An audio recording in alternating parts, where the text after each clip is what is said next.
mahasiswa bukan hanya sekedar datang ke kampus dan mengikuti kelas saja. Mahasiswa memiliki kewajiban utama, yaitu belajar dengan sungguh-sungguh, mengikuti perkuliahan, menghargai dosen, dan mengembangkan diri melalui ilmu pengetahuan. Selain belajar, mahasiswa juga berkewajiban untuk menjaga lingkungan kampus, karena kampus yang bersih dan nyaman adalah tanggung jawab kita bersama. Sebagai bentuk dukungan, mahasiswa berhak mendapatkan fasilitas kampus yang layak untuk menunjang proses belajar dan pengembangan potensi diri.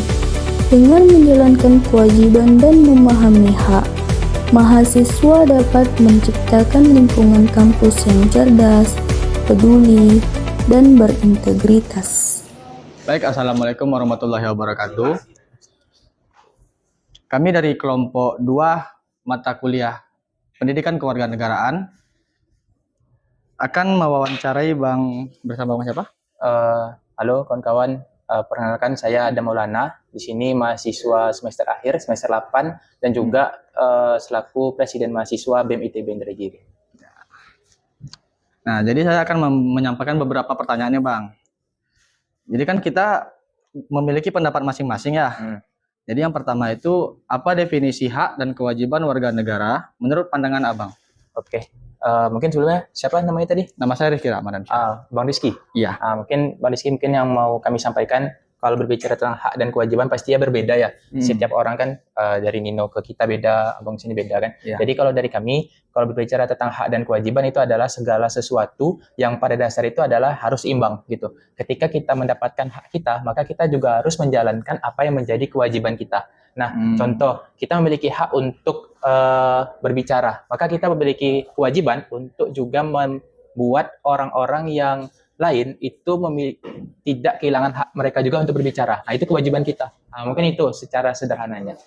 Bagaimana menurut pandangan Abang nih, cara untuk meningkatkan kesadaran hak dan kewajiban tersebut? Cara untuk meningkatkan kesadaran hak dan kewajiban ya? Iya. Oke, kawan-kawan. Kalau untuk, ini kan berarti kalau kita berbicara tentang cara meningkatkan, maka ini ada dua persepsi. Ada dari persepsi kita sebagai masyarakat, ada juga persepsi dari pemerintahan. Iya. Nah, jadi kalau misalnya kita tengok dari sudut pandang pemerintahan, maka cara untuk meningkatkan ini adalah ketika masyarakat telah membayar pajak, ketika masyarakat telah memenuhi apa yang menjadi kewajibannya, maka dari pemerintahan memiliki kewajiban untuk memenuhi apa yang telah menjadi hak dari masyarakat tadi. Seperti akses pendidikan yang berkualitas, kesehatan yang berkualitas, dan juga transportasi bahkan yang alat transportasi seperti jalan dan juga kendaraan yang memang menjadi hak dari masyarakat. Lalu menurut Abang, apa dampak yang terjadi jika warga negara hanya menuntut hak tetapi mengabaikan kewajiban?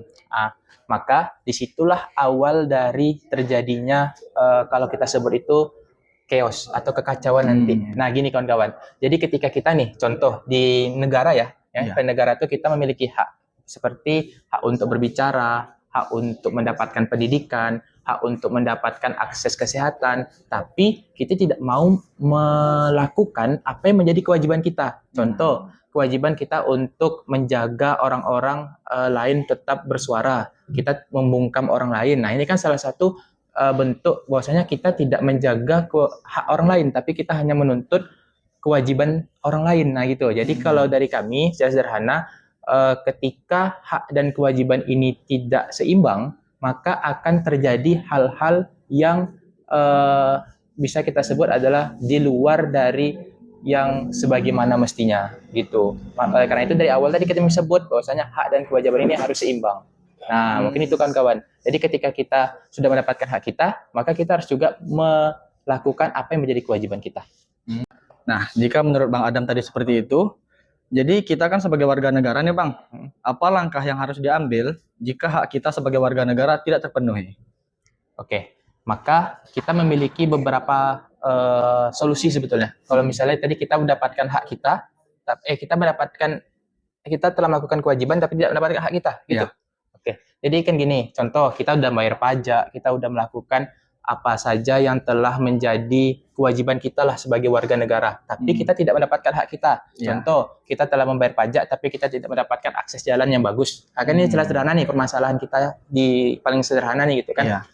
Jadi disinilah letak dari yang kita sebut itu bagaimana untuk menjaga keseimbangan tadi. Contoh, mungkin kita kembali ke jalan tadi. Kita bayar nih pajak, kita bayar pajak pembangunan, pajak kendaraan dan sebagainya udah kita bayar. Tapi di sini kita tidak memenuhi apa yang telah menjadi tidak mendapatkan apa yang telah menjadi hak kita. Contoh jalan yang bagus. Maka yang perlu kita lakukan adalah dari kami adalah pertama kita bisa menyampaikan aspirasi kita.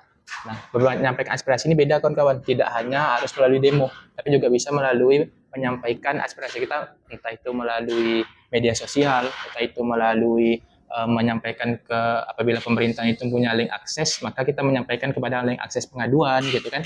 Nah, ini salah satu bentuk dari kita untuk memperjuangkan apa yang menjadi hak kita, gitu. Jadi ketika kita udah bayar pajak, maka kita harus juga memperjuangkan atau mendapatkan apa yang harus kita dapatkan, yaitu seperti jalan yang bagus dan lain sebagainya. Nah, mungkin itu kawan-kawan. Oke, baik. Saya rasa pertanyaan saya sudah cukup dan jawaban Bang Adam juga cukup memuaskan dan bermanfaat ya teman-teman. Saya rasa saya tutup saja. Terima kasih Bang. Siap. Saya akhiri. Assalamualaikum warahmatullahi wabarakatuh.